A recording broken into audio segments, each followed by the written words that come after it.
Assalamualaikum warahmatullahi wabarakatuh. Salam sejahtera buat Sobat Lin Whitening dimanapun berada. Oke, Bim akan lanjutkan cerita Yechen-nya. Tapi seperti biasa, bantu tekan tombol like dan berkomentar juga. Terima kasih sesudah dan sebelumnya. Bab 1026 sampai bab 1030.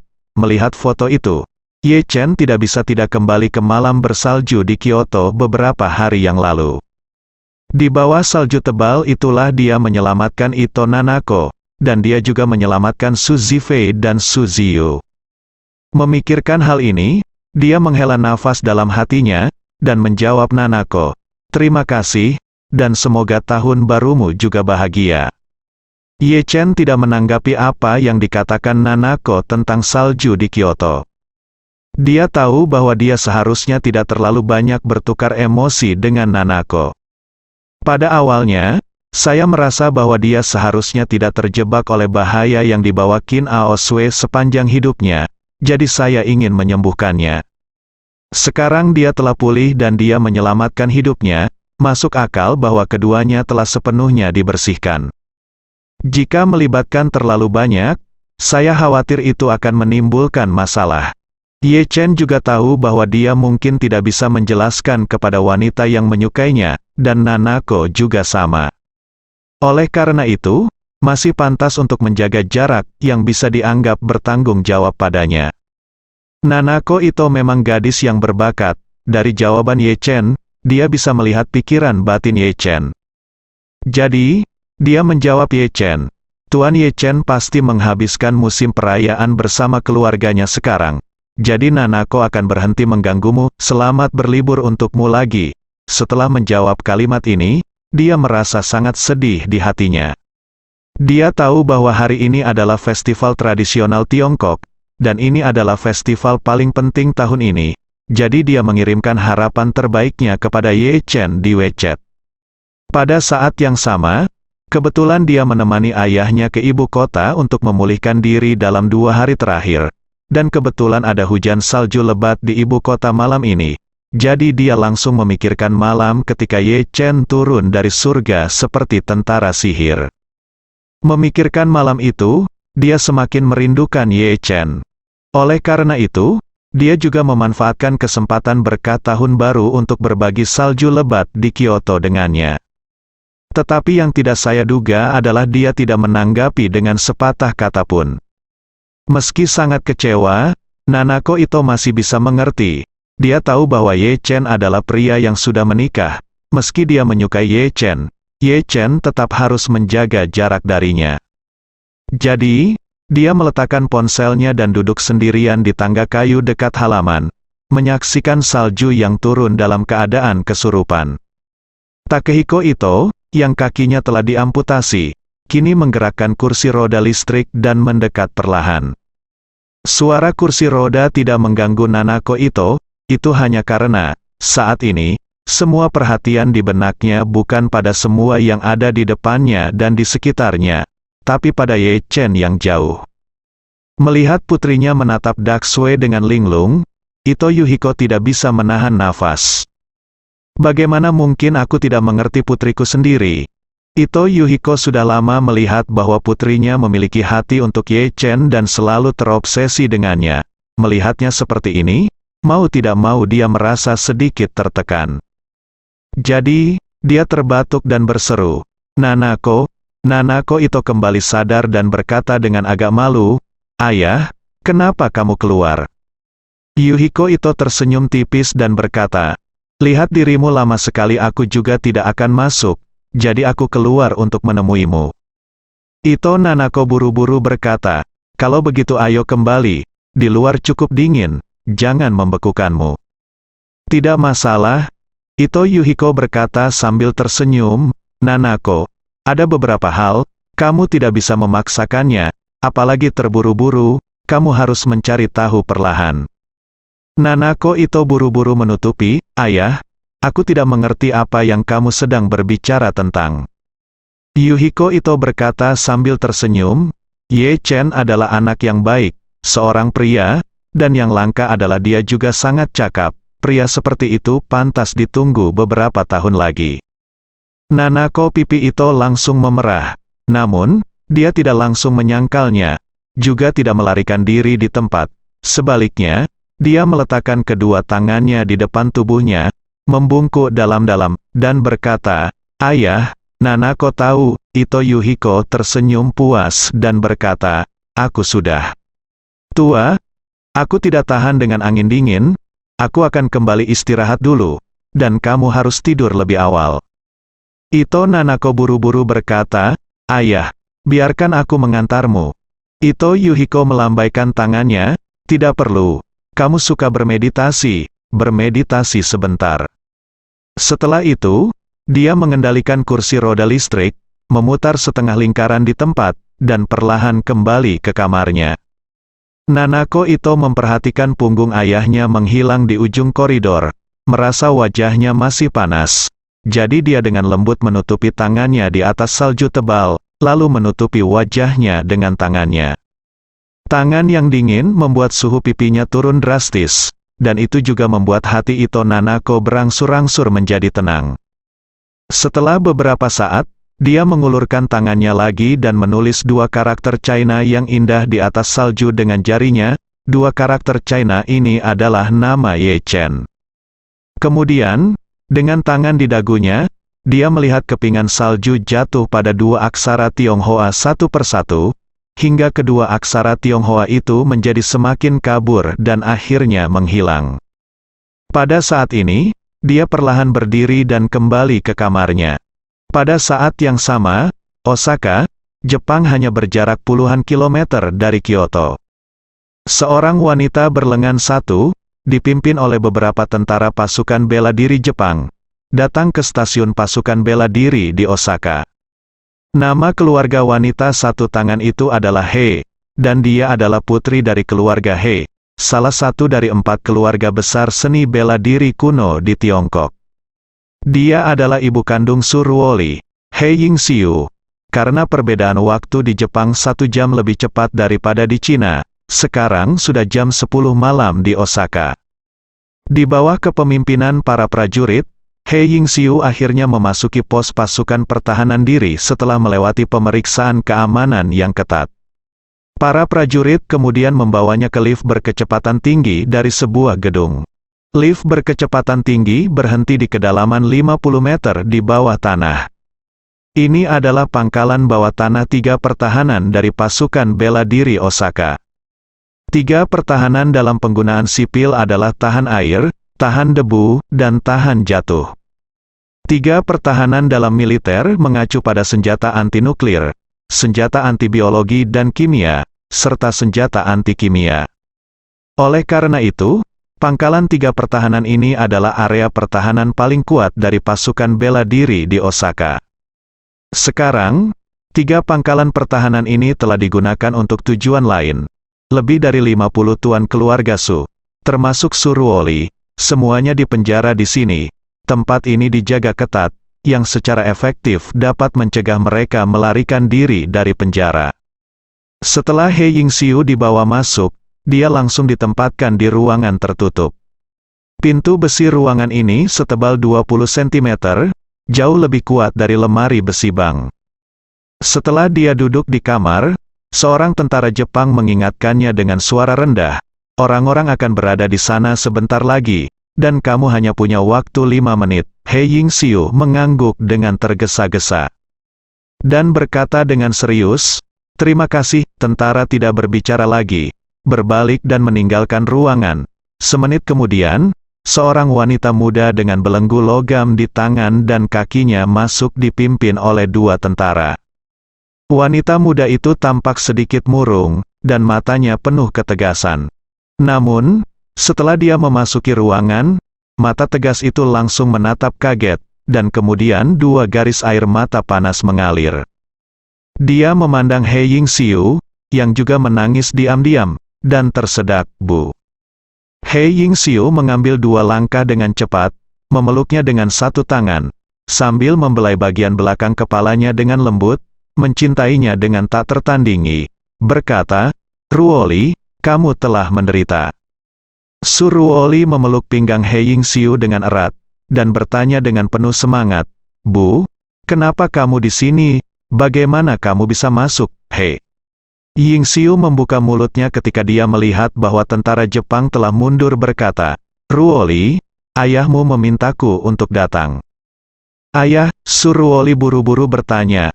Bagaimana kabar ayah sekarang? Apakah dia sudah kembali ke China? Apakah dia menemui bahaya? Hei Yingxiu menggelengkan kepalanya dan berkata dengan lembut berkata, Jangan khawatir, ayahmu baik-baik saja, dia telah kembali ke Yanjing dengan selamat sebelumnya. Tidak apa-apa, Hei Yingxiu berkata, Ruoli, ayahmu awalnya ingin datang ke Jepang untuk menyelamatkanmu secara langsung, tapi sekarang dia adalah subjek pengawasan ketat oleh Departemen Keamanan Nasional Jepang, jadi dia tidak akan dibebaskan dalam waktu singkat. Jika nyaman untuk datang ke Jepang lagi, izinkan saya datang dan menemui Anda, Suruoli bertanya dengan sangat bingung. Ibu, pasukan bela diri mengunci saya begitu erat. Bagaimana Anda bisa masuk? Bagaimana mereka membiarkan Anda masuk, hei? Yingxiu berkata, pihak terkait di Jepang memang telah mencapai tingkat kendali tertinggi atas Anda, dan ayahmu telah menanyakannya. Mereka sangat berharap untuk menghukum mati Anda dan beberapa penjahat utama. Ayah Anda menghabiskan banyak uang untuk menyelamatkan Anda. Setelah kegiatan selesai, saya siap menyelamatkan Anda. Selamatkan aku. Suruoli berseru, dan bertanya, bagaimana ini mungkin? Pasukan bela diri Jepang sangat berhati-hati denganku sekarang, ketat, dan ada puluhan ribu prajurit pasukan bela diri di tanah. Bagaimana saya bisa diselamatkan dari sini?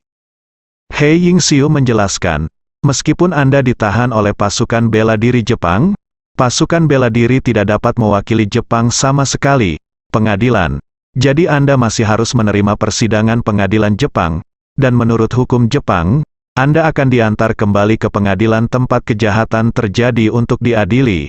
Suruoli bertanya dengan cepat, itu artinya kami akan diantar ke Tokyo. Apakah Anda diadili? Ya. Hei Yingxiu mengangguk dan berkata, pada saat itu, pasukan bela diri Jepang akan menggunakan pesawat angkut militer mereka untuk mengirimmu kembali ke Tokyo. Setelah tiba di Tokyo, tim operasi khusus dari Departemen Kepolisian Metropolitan Tokyo akan bertanggung jawab untuk mengawalmu. Pada saat itu, ayahmu akan mengatur pengganti di Tokyo. Dan dengan bantuan Departemen Kepolisian Jepang tingkat tinggi, kamu akan diganti, Suruoli. Tercengang ketika mendengar itu, dan bertanya setelahnya beberapa saat, Bu, bagaimana kamu bisa begitu muluk, bisakah saya mengubahnya? Hei Yingxiu meraih tangannya dan berkata dengan serius, kamu tidak perlu khawatir tentang ini. Ayahmu telah mengatur untuk membelikanmu 12 jam sebelum double ditemukan. Saat itu, ayahmu akan mengatur agar kamu meninggalkan Jepang dengan perahu dari pelabuhan Tokyo. Hei Yingxiu memegang tangan Suruoli dengan erat dan berkata dengan emosi, Ruoli, ayahmu menghabiskan hampir 1 miliar yuan untuk membuka jalan untuk menyelamatkanmu kali ini. Hubungan antara pasukan bela diri Jepang dan Departemen Kepolisian Metropolitan Tokyo. Jika kamu dapat kembali ke China dengan aman kali ini, kamu harus membayar ayahmu dengan baik di masa depan. Mata Suruoli merah, dan dia mengangguk sambil menangis. Bu, kamu jangan khawatir, aku pasti akan membayar ayah. Hei Yingxiu mengangguk dan berkata, juga, setelah kamu kembali ke China kali ini, pihak Jepang pasti akan melakukan segala kemungkinan untuk membawa Anda kembali jika mereka tahu bahwa Anda telah kembali ke China. Mereka saya pasti akan mengajukan aplikasi dengan negara kami untuk mengekstradisi Anda kembali ke Jepang untuk diadili. Jadi setelah Anda kembali, Anda harus mengubah nama Anda untuk hidup, dan nama Suruoli tidak akan digunakan lagi di masa depan.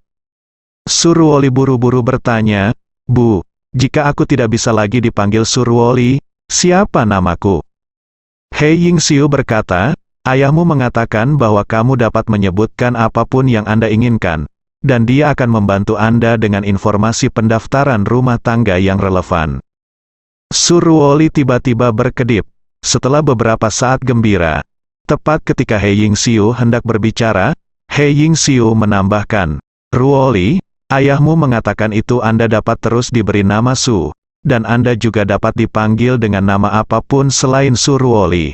Tetapi Anda tidak dapat menggunakan nama keluarga Su generasi. Pada titik ini, He Yingxiu menghela nafas, dan melanjutkan, itu adalah untuk mengatakan, namamu tidak boleh memiliki kata Zi dalam nama Zifei dan Ziyu. Su Ruoli memiliki ekspresi bahagia barusan, tetapi itu menjadi sangat pahit dalam sekejap. Dia memandang He Yingxiu dan bertanya, "Bu, ayah, dia masih tidak ingin orang lain mengetahui identitas saya." Su Ruoli tersedak dan berkata, "Bu, tidak bisakah aku memberitahu orang lain dengan cara yang adil sepanjang hidupku bahwa Su Soudao adalah aku? Apakah aku harus menjadi seorang gadis yang tidak pernah memiliki ayah di depan orang luar sepanjang hidupku?" Mata He Yingxiu merah, dan dia mengeluh, "Ruoli, alasan mengapa ayahmu memiliki masa lalu denganku saat itu sepenuhnya adalah milikku. Dia bahkan tidak tahu kamu ada selama bertahun-tahun sebelumnya. Jadi kamu tidak bisa menyalahkannya karena tidak mau mengungkapkan identitasmu terlebih lagi. Ayahmu ingin menyelamatkanmu kali ini. Anda telah membayar harga yang sangat tinggi. Bahkan jika dia tidak dapat secara terbuka menyatakan bahwa Anda adalah putrinya, jauh di lubuk hatinya, dia masih sangat mencintaimu. Anda tidak bisa menyalahkan dia tidak peduli apa. Mengerti?" Mendengar ini, Su Ruoli menghela nafas pelan, sedikit mengangguk, dan berkata dengan serius, "Bu, saya mengerti, jangan khawatir, saya tidak akan pernah mengungkit masalah ini lagi di masa depan, apalagi menyalahkan ayah di hati saya." He Yingxiu meremas tangan Su Ruoli dengan keras, dan berkata dengan serius, "Dalam beberapa hari, kamu akan diantar ke Tokyo. Saat itu, seseorang akan menghubungimu untuk menggantikanmu dan mengirimmu ke dermaga. Ibu menunggumu di negara Su." Ruoli buru-buru bertanya, "Bu, bukankah ibu menungguku di Tokyo?" He Yingxiu menggelengkan kepalanya dan berkata, "Ayahmu berkata bahwa begitu kamu berhasil melarikan diri, pihak Jepang pasti akan memeriksa semua orang yang baru saja memasuki negara itu. Pada saat itu, jika diketahui bahwa saya berasal dari China dan saya telah pernah ke Osaka, saya akan mendapat masalah lagi. Saya pergi ke Tokyo sebelum memposting, yang berarti saya memberikan petunjuk lengkap kepada Departemen Keamanan Dalam Negeri Jepang tanpa hasil. Jadi setelah dia membiarkan saya bertemu dengan Anda, dia segera kembali dari Osaka untuk menghindari meninggalkan petunjuk, sedangkan untuk Tokyo, dia akan mengatur yang lain. Seseorang akan bertemu denganmu, Su." Ruoli mengangguk dan berkata, "Oke Bu, begitu, Anda dapat yakin untuk menunggu saya kembali ke negara ini." Pada saat ini, seseorang mendorong pintu dan berkata, "Sudah hampir waktunya." He Yingxiu memandang Su Ruoli dengan enggan, dan berkata, "Ruoli, jaga dirimu beberapa hari ini, ibu pergi dulu." Su Ruoli mengangguk pelan dengan air mata berlinang, "Bu, jaga dirimu, dan terima kasih kepada ayah untukku." He Yingxiu menepuk lengannya dan berkata dengan suara rendah, "Semuanya baik-baik saja, sukses 100% menilai, tetapi Anda harus berjanji pada ibu untuk kembali hidup-hidup." Su Ruoli menatap He Yingxiu, mengangguk berat, dan berkata dengan air mata berlinang, "Bu, jangan khawatir, aku pasti akan kembali untuk melihatmu hidup-hidup." He Yingxiu menyentuh pipinya dengan satu tangan dengan wajah penuh kasih di wajahnya. Dia berkata, "Setelah kembali kali ini, jangan kembali ke rumah Su, dan tinggal bersama ibuku di rumah nenek sebentar, lalu kembali setelah menjadi pusat perhatian." Su Ruoli bersenandung, dan berkata, "Bu, hati-hati." He Yingxiu berbisik, "Jangan beritahu siapapun yang ditangkap bersamamu tentang menyelamatkanmu, karena hanya kamu yang bisa pergi kali ini. Jika kamu memberitahu mereka, kalau merasa kesal, saya khawatir itu akan menimbulkan masalah." Su Ruoli menghela nafas ringan, "Oke Bu, saya mengerti." He Yingxiu mengangguk, lalu dengan enggan pergi. Dan Su Ruoli juga dibawa kembali ke sel tempat dia ditahan oleh tentara. Namun, saat ini, hati Su Ruoli penuh rasa terima kasih kepada Su Soudao. Meskipun dia hanya anak perempuan tidak sah, dan ayahnya Su Soudao tidak dapat mengakui identitasnya, Su Soudao bersedia membayar mahal untuk menyelamatkannya. Awalnya, dia siap untuk dihukum mati, tetapi setelah melihat ibunya He Yingxiu, dia menghidupkan kembali harapannya untuk kehidupan masa depan. Waktu Yanjing, jam 10 malam, keluarga Ye Chen di depan TV sedang menonton gala festival musim semi di TV. Xiao Churan tampak sedikit bersemangat, dan berkata kepada Ye Chen, daftar program yang diterbitkan di internet mengatakan bahwa solo Gu Qiuyi akan berada di jam tayang utama pukul 10.10, jadi itu akan segera hadir. Ye Chen mengangguk, merasa sedikit antisipasi, meskipun dia tahu bahwa Gu Qiuyi adalah bintang besar. Dia benar-benar belum pernah melihat banyak film dan drama TV yang diikuti Gu Qiuyi, dia juga belum pernah mendengar banyak lagu yang dia nyanyikan. Ini terutama terkait dengan kepribadian Marvin Ye, dia tidak membutuhkan hiburan, jadi wajar saja dia tidak peduli dengan industri hiburan. Namun, untuk Gu Qiuyi, dia secara alami lebih peduli, bagaimanapun. Ini adalah teman masa kecilnya yang tumbuh bersamanya sejak dia masih kecil, dan juga tunangan yang dibuat orang tuanya untuknya saat itu. Jadi, dia dan Xiao Churan menunggu bersama di depan TV, menantikan kemunculan Gu Qiuyi. Waktu gala festival musim semi hampir persis sama. Pada pukul 10.10, pembawa acara berkata sambil tersenyum, dikatakan bahwa rasa cinta pertama adalah perasaan terindah dalam hidup.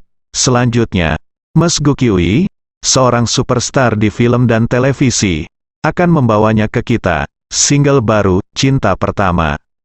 Setelah itu, Gu Qiuyi, mengenakan gaun malam yang elegan, melangkah ke atas panggung yang indah. Xiao Churan berkata dengan penuh semangat, "Wow, pakaian Gu Qiuyi benar-benar indah." Ye Chen tidak bisa membantu tetapi mengangguk setuju. Gu Qiuyi di TV dengan sengaja meletakkan rambut panjangnya dengan lembut di belakang kepalanya, dia sedikit lebih bermartabat dan menawan dari sebelumnya. Melihat Gu Qiuyi, Malan tidak bisa menahan desahan, "Oh, gadis ini benar-benar cantik, dia jauh lebih cantik dari bintang wanita itu." Setelah berbicara, dia berkata dengan sedikit penyesalan, sebenarnya, dengan penampilan Churan, dia bisa memasuki industri hiburan dan menjadi bintang besar. Churan tidak kalah dengan Gu Qiuyi ini. Xiao Churan tersenyum dan berkata, "Bu, kamu terlalu memujiku. Bagaimana aku bisa menjadi bintang? Keterampilan akting membutuhkan suara tanpa sebuah suara." Malan berkata dengan serius, "Apa gunanya? Saat ini, menjadi bintang tidak membutuhkan keterampilan akting atau suara sama sekali. Cantik saja sudah cukup. Lihatlah bintang-bintang populer yang dapat merilis album meskipun mereka nada tuli. Anda dapat berakting dalam film bahkan jika Anda tidak dapat membicarakannya. Mengapa? Itu tidak tampan." Xiao Churan menggelengkan kepalanya tanpa daya. "Bu, berhenti bicara. Biarkan aku selesai menonton pertunjukan." Malan masih tidak lupa menambahkan kalimat lain, "Churan, ibu mengatakan yang sebenarnya, ibu pikir kamu baik-baik saja, saat ini." Gu Qiuyi sudah mulai bernyanyi. Saat dia membuka suaranya, Malan tidak bisa menahan diri untuk berseru, "Oh, suara gadis ini sangat bagus."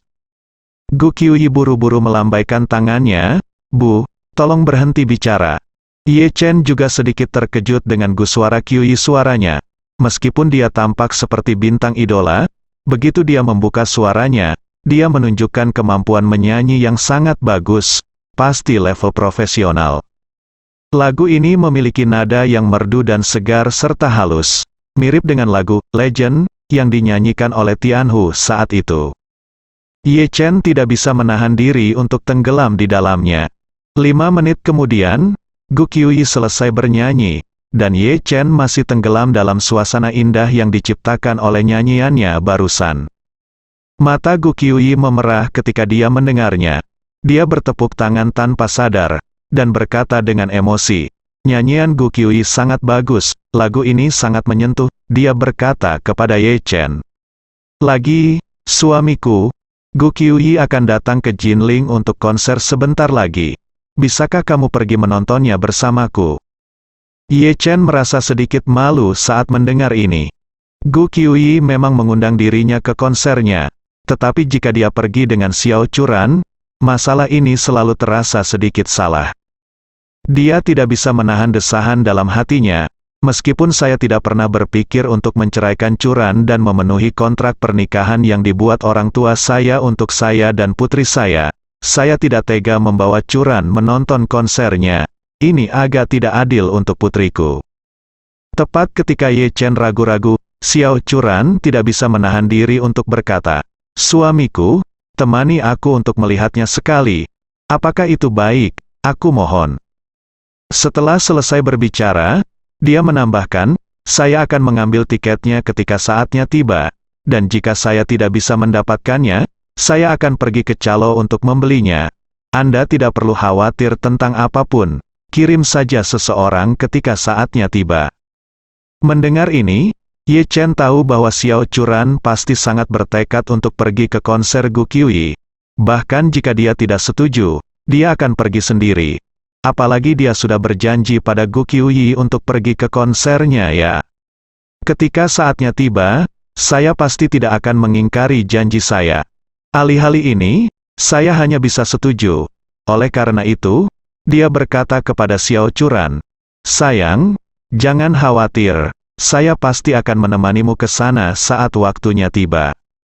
Saat dia berkata lagi, "Oh, omong-omong, Anda tidak perlu khawatir tentang mengambil tiket. Terakhir kali saya pergi melihat Feng Shui di rumah Nona Gu. Nona Gu harus memberi saya wajah, itu seharusnya tidak menjadi masalah baginya untuk meminta 2 tiket barisan depan." Xiao Churan bertanya dengan heran, "Sayang, apakah yang kamu katakan itu benar? Dapatkah Anda benar-benar meminta Mas Gu tiket ke barisan depan?" Tiket untuk barisan depan konser Mas Gu sangat populer, dan biasanya sama sekali tidak dirilis ke publik. Calo menjualnya, dan harganya dinaikkan beberapa kali atau bahkan puluhan kali lipat. Ada konser di Yanjing, dan tiket untuk baris pertama dipecat 100.000 lembar, yang besarnya sama dengan Ratu Surga saat itu. Ye Chen tersenyum dan berkata, "Nona Gu masih sangat murah hati. Saya yakin dia pasti akan memberikan wajah ini." Xiao Churan berkata dengan penuh semangat, "Itu sangat bagus, terima kasih suami telah mendukung karir mengejar bintang saya begitu banyak." Ye Chen tidak bisa menahan desahan dalam hatinya. Saat ini, ponselnya menerima pesan WeChat, dan Gu Qiuyi mengirim pesan teks, "Kakak Ye Chen, apakah kamu menonton penampilanku di depan TV?" Gala Festival Musim Semi disiarkan langsung secara real-time ke 1,4 miliar pemirsa di seluruh negeri. Jadi keluarga Ye Chen baru saja menonton acara Gu Qiuyi di depan TV, dan Gu Qiuyi baru saja selesai pertunjukan dan datang ke belakang panggung. Saat ini, dia tidak peduli tentang berganti pakaian, jadi dia segera mengirim pesan WeChat kepada Ye Chen.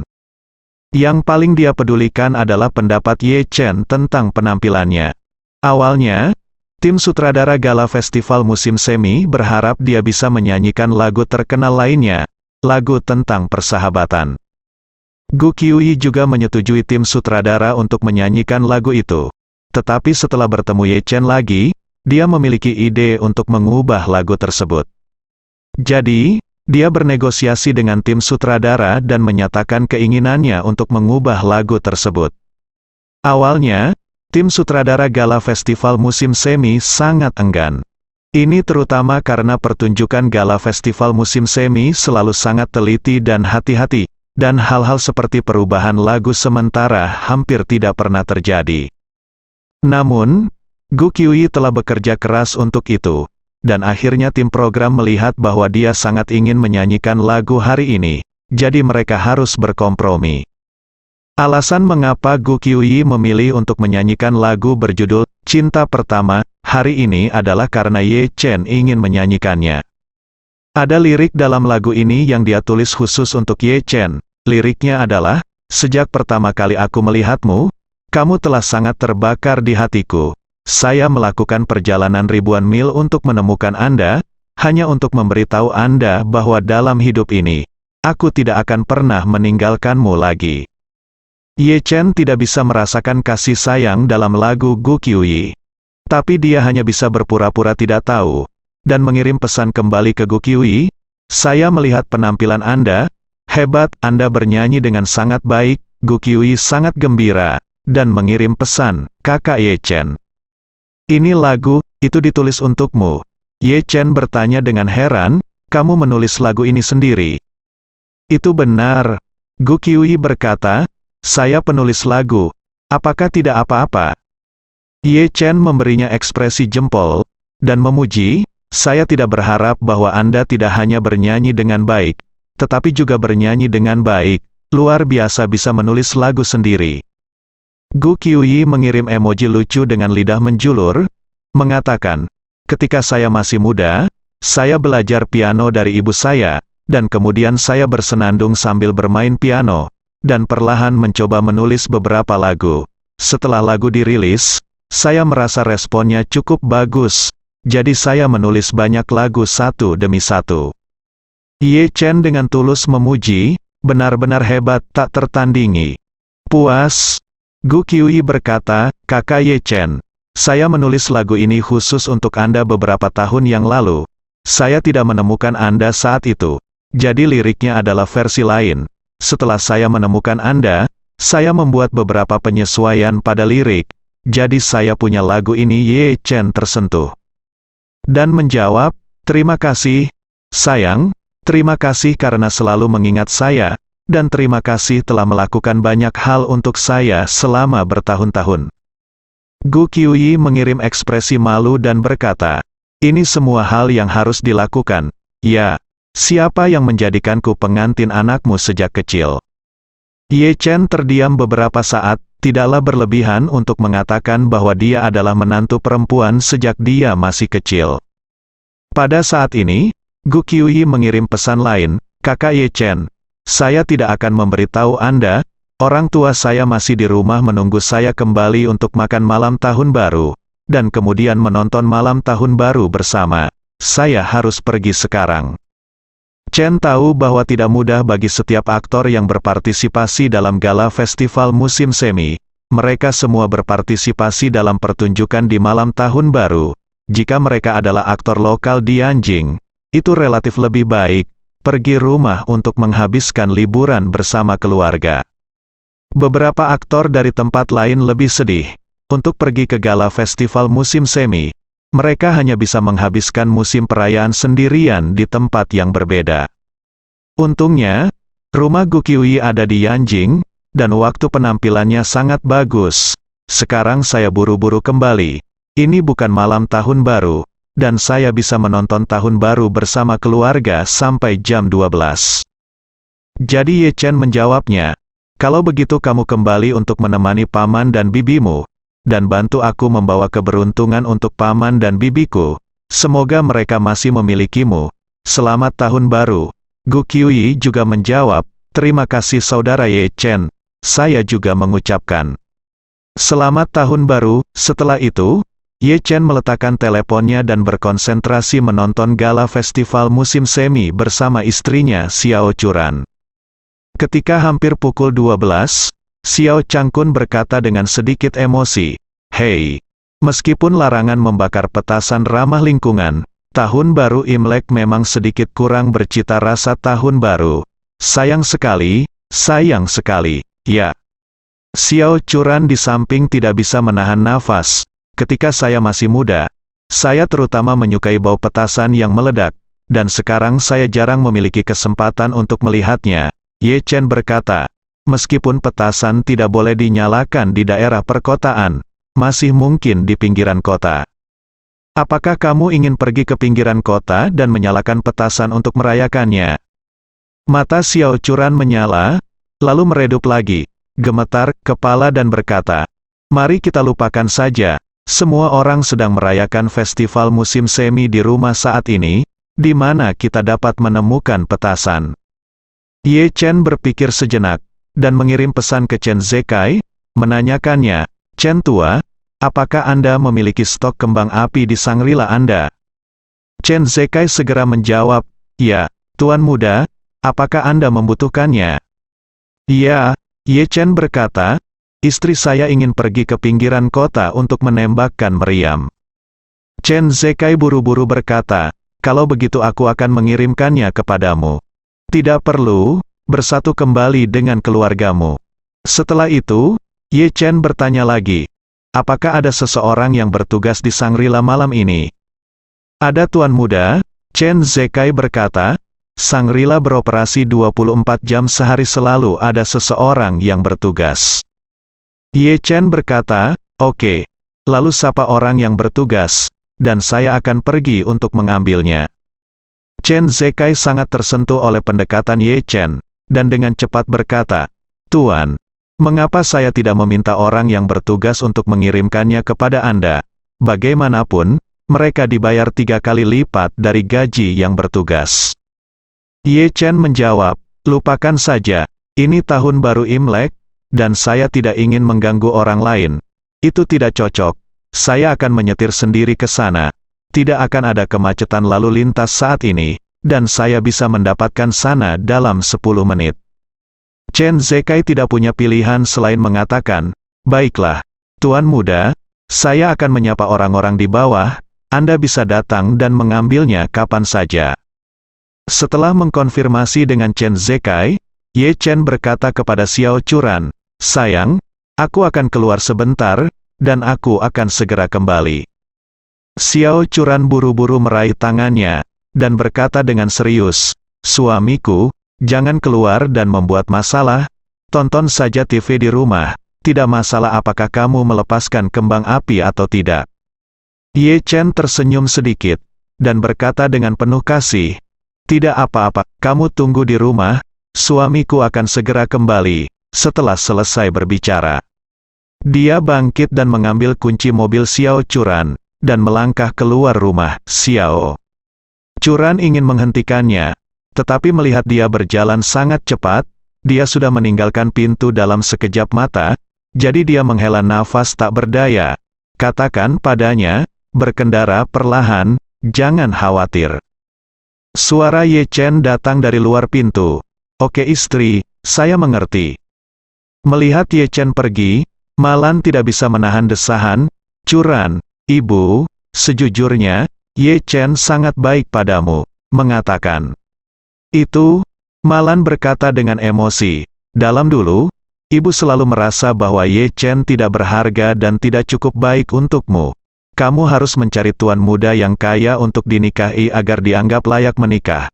Tapi ibu tidak mengerti sampai sekarang. Hal terpenting dalam menikah sebenarnya adalah landasan emosional. Uang atau tidak, itu tidak penting. Yang penting dia harus memperlakukanmu sebagai harta, agar kamu bisa hidup bahagia. Ye Chen langsung pergi ke Shangri-La, dan bawahan yang diatur oleh Chen Zekai sudah menunggu di gerbang dengan troli. Melihat Ye Chen datang, dia buru-buru mendorong gerobak ke depan, dan berkata dengan hormat, Tuan Ye, Tuan Chen meminta saya menyiapkan kembang api untuk Anda. Apakah Anda ingin saya membantu Anda membawanya ke gerobak? Ye Chen mengangguk. Membuka bagasi, dan berkata, terima kasih atas kerja keras Anda. Pihak lain buru-buru melambaikan tangannya dan berkata, Tuan Ye, sama-sama. Inilah yang harus saya lakukan. Setelah selesai berbicara, dia memuat beberapa barang besar sekotak kembang api ke dalam bagasi mobil BMW. Ye Chen mengucapkan terima kasih, lalu melaju kembali, dan pada saat yang sama memanggil Xiao Churan, meminta dia dan ayah mertuanya untuk bersiap, lalu langsung masuk ke mobil, dan menemukan tempat di mana kembang api dapat dinyalakan untuk menemukan suasana tahun baru. Xiao Churan sangat senang, berganti jaket tebal dengan orang tuanya, dan datang untuk menunggu di luar gerbang Thomson Yipin lebih awal. Begitu mobil Ye Chen tiba, keluarga beranggotakan 3 orang itu masuk ke dalam mobil. Xiao Churan bertanya kepada Ye Chen, suamiku, di mana kita akan menyalakan petasan? Kamu bisa memikirkannya.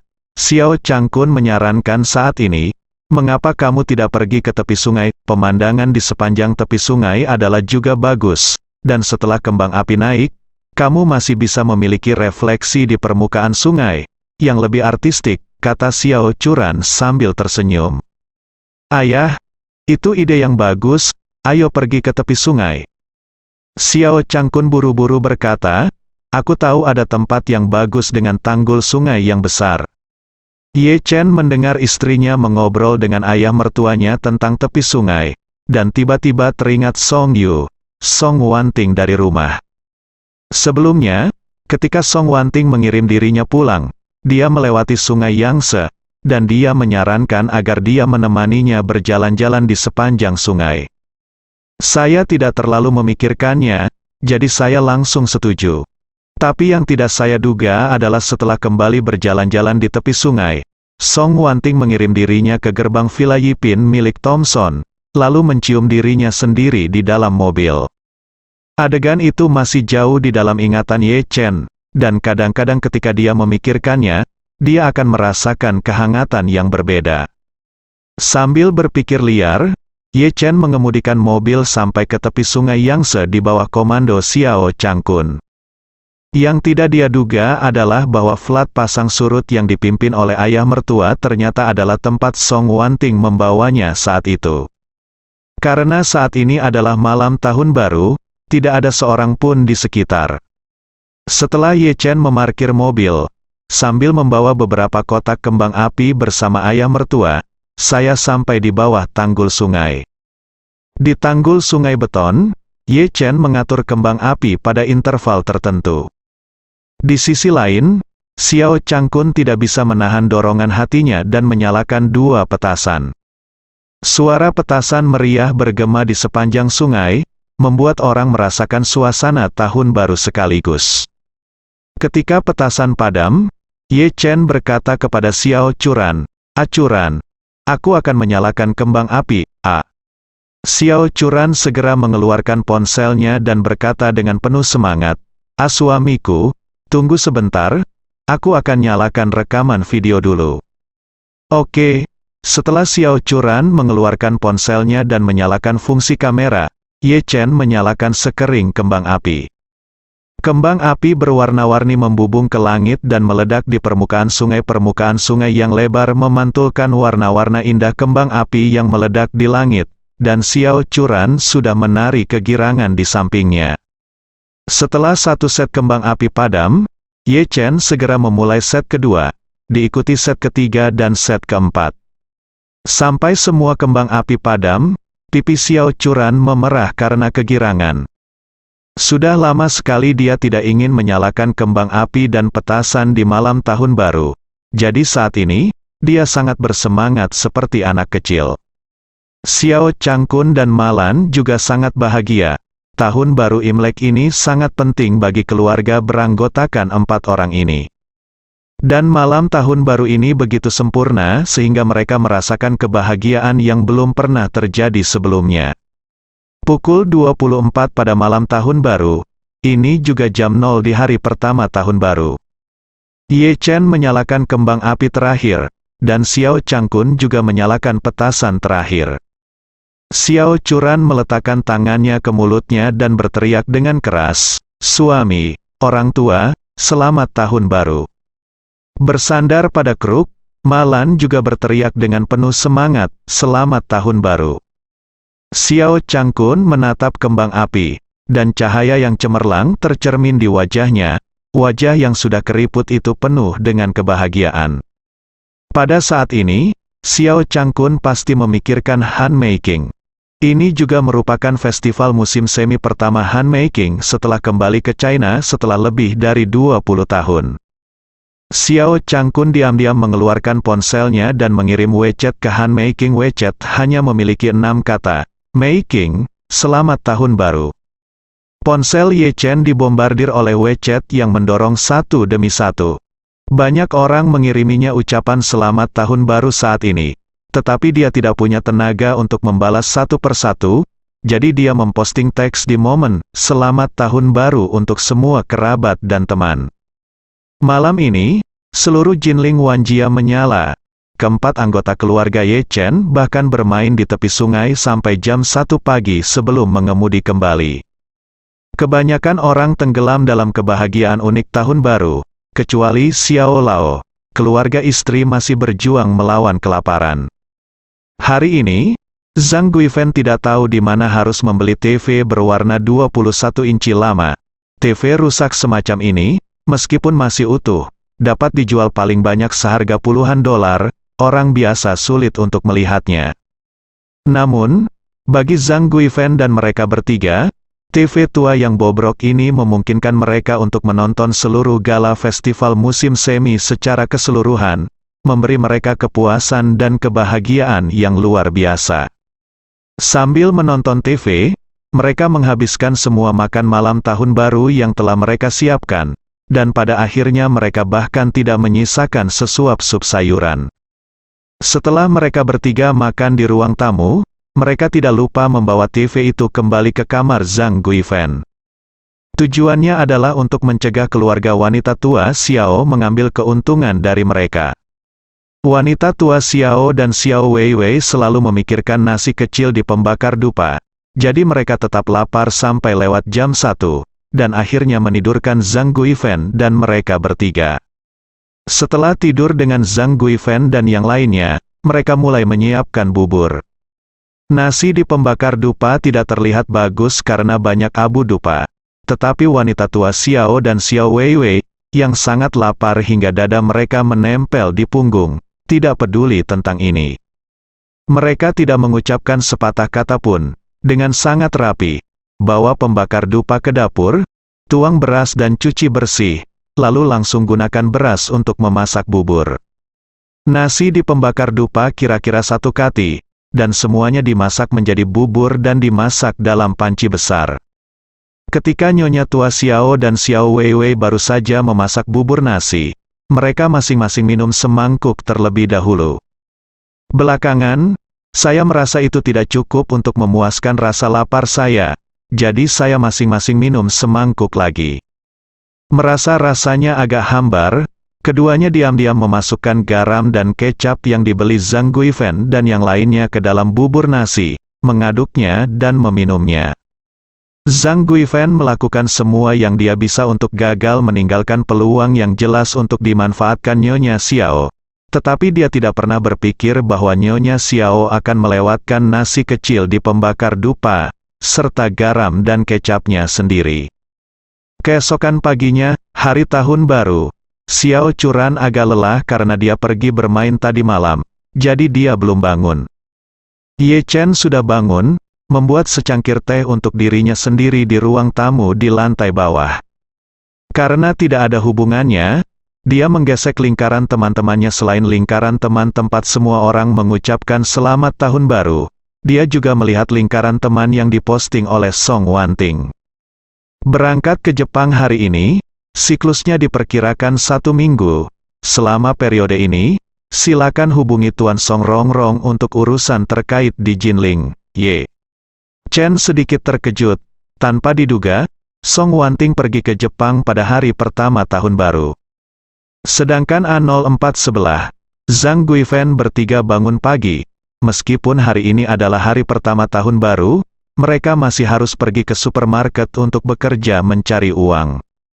Hal pertama yang dilakukan Zhang Guifen ketika dia bangun pagi adalah meletakkan sebatang dupa lagi pada potret Bodhisattva Guanyin, sehingga Bodhisattva Guanyin dapat memberkatinya dengan tahun baru yang aman dan lancar. Dia menyalakan 3 batang dupa, membuat permintaan, dan bersujud. Ketika dia berdiri dan hendak memasukkan 3 batang dupa ke dalam pembakar dupa, dia tiba-tiba menyadari bahwa tangannya terasa sedikit salah. Awalnya, ketika dupa dimasukkan ke dalam nasi di pembakar dupa, akan ada rasa redaman yang jelas, tapi sekarang, dia tidak bisa menemukan perasaan apapun. Ketika dia melihat lebih dekat, dia langsung marah. Dia berteriak dengan tajam, "Wanita tua yang sudah meninggal ini bermarga Xiao, beraninya kau mencuri beras dari pembakar dupa wanita tuaku." Bersambung.